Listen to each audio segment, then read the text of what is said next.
হয় চাওক কালি যেটো ঘটনা আমি শুনিবলৈ পালো যিজন ছাগলীৰ গৰাকী আৰু ছাগলী পশুপালন কৰি আছিল এই ঘটনাটো অকল এদিন বুলি নহয় কালি এই ঘটনাটো হোৱাৰ পিছত মই যিজন বাইদেউ তাতে আহিছিলে ডিউটিত তেওঁ বাইদেউৰ লগত মই ফোনযোগে সুধিলোঁ যে বাইদেউ কি হৈছিলে এই বাইদেউজনীয়ে ক'লে যে নাই আমি পৰা নাই এনেকুৱা সুবিধা নাছিলে কি সুবিধা নাছিলে মানে প্ৰেগনেণ্ট ছাগলীজনী যিখিনি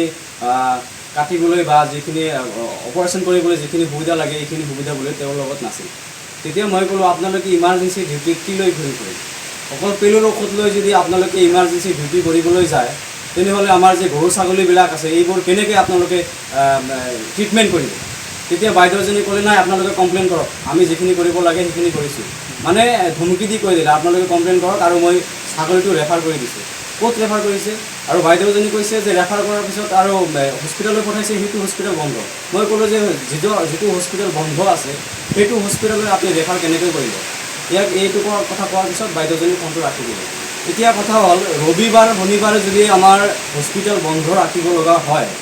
এনেধৰণে যদি পশু চিকিৎসাৰ নামত যদি আমাৰ গৰু ছাগলী মৰিব লগা হয় তেনেহ'লে আমাৰ যি পশু চিকিৎসাৰ চিকিৎসকসকল আছে বা হস্পিটেলক বন্ধ কৰি দিব লাগে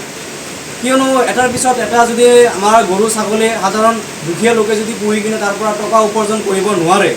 এনেকুৱা পশু চিকিৎসক আৰু হস্পিটেল বন্ধ কৰি দিব লাগে চৰকাৰখনেতো দমফালি মাৰি কৈ থাকে যে আমি পশু চিকিৎসক তাৰপাছত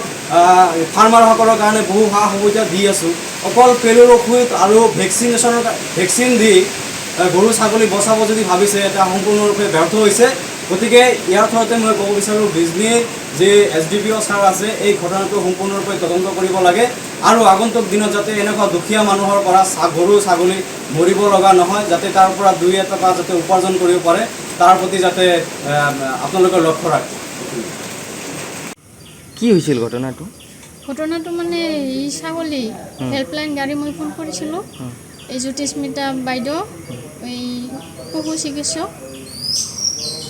তেখেতক পঠাই দিছে এই ৰৌমাৰীৰ পৰা তেখেতক পঠাই দিছে আহি কিনে প্ৰেগনেণ্ট ছাগলীটো হাত দিছে গল্ফ লগাই কিনে হাত দি কিনে টানি ঠেংটো ভৰিটো ছিঙি দিছে ভৰিটো ছিঙি দি কিনে এইবাৰ নোৱাৰিলে আৰু এজন ল'ৰা মাতিলে জ্যোতিস্মিতা এই পশু চিকিৎসকে মাতি কিনে সেই ল'ৰাটোও প্ৰায় আধা ঘণ্টা মানে চেষ্টা কৰিলে মানে ছাগলীটো এতিয়া মৰে তেতিয়া ল'ৰাটো ক'লে মই ইমান ডাঙৰ ৰিস্ক ল'ব নোৱাৰোঁ গুচি গ'ল কৈ কিনে আৰু পশু চিকিৎসক মেডাম জ্যোতিস্মিতা মেডামেও গুচি গ'ল মোক কয় যে মেডিকেলত লৈ যাওক মেডিকেলত লৈ আহিলোঁ চাওঁ